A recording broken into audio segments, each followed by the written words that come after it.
ये जो NA 129 है, इसके अंदर पोश इलाके या गुलशन रावी का है या सब्जादार का इलाका है। तो बाकी जो सारे इलाके हैं वो मिडिल क्लास या लोअर मिडिल क्लास के इलाके हैं। यहाँ सीवरेज का मसला है, यहाँ सफाई का मसला है। सीवरेज के ऐसे दरीना मसाइल हैं जनाब जो वासा वाले कवर नहीं कर पाते हैं। इसके साथ साथ गैस तो हमारे पूरे मुल्क का मसला बना हुआ है।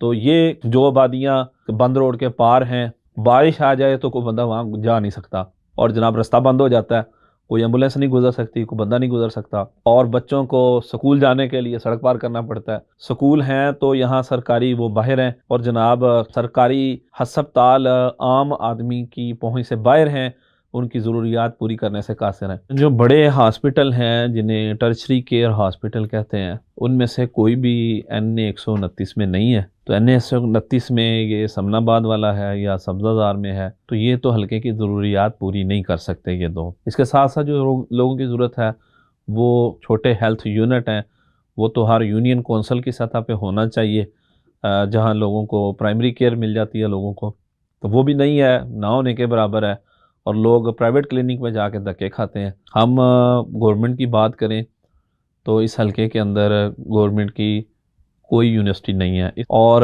कॉलेज भी सब्जाबाद में कॉमर्स कॉलेज है या समनाबाद में है, तो ये भी इतनी आबादी के लिए नाकाफ़ी है ये कॉलेज जो है। और इसके साथ साथ जो गवर्नमेंट के स्कूल हैं, गुलशन रावी का स्कूल था जहाँ मोहसिन नकवी साहब ने जनाब छापा पड़वाया और जनाब आधा अमला गैर हाज़िर था और बड़ा इसका मसला बना। तो सरकारी स्कूल वो क्वालिटी एजुकेशन नहीं दे रहे जो उनको देनी चाहिए। तो ये तो संजीदगी के साथ इस हलके की आवाम के तालीम के मसले, लड़कों के लिए लड़कियों के लिए भी, तो ये तो होने चाहिए। मैं NA 129 से इस वक्त इलेक्शन लड़ रहा हूँ इंशाल्लाह।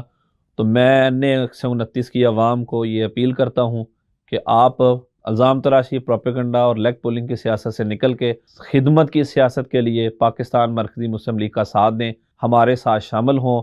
हम हर यूनियन कौंसिल और हर ब्लॉक की सतह पे अपनी तंजीम साजी मुकम्मल कर रहे हैं, आप हमारा हिस्सा बने। हमने इंशाल्लाह पाकिस्तान को सही मानों में इस्लामी फलाही पाकिस्तान बनाना है। जिस मकसद के लिए मुल्क बना था उस मकसद के लिए आप हमारे साथ शामिल हों और 8 फरवरी को कुर्सी के निशान पर मोहर लगाकर पाकिस्तान की तामीर और तरक्की के लिए अपना किरदार अदा करें।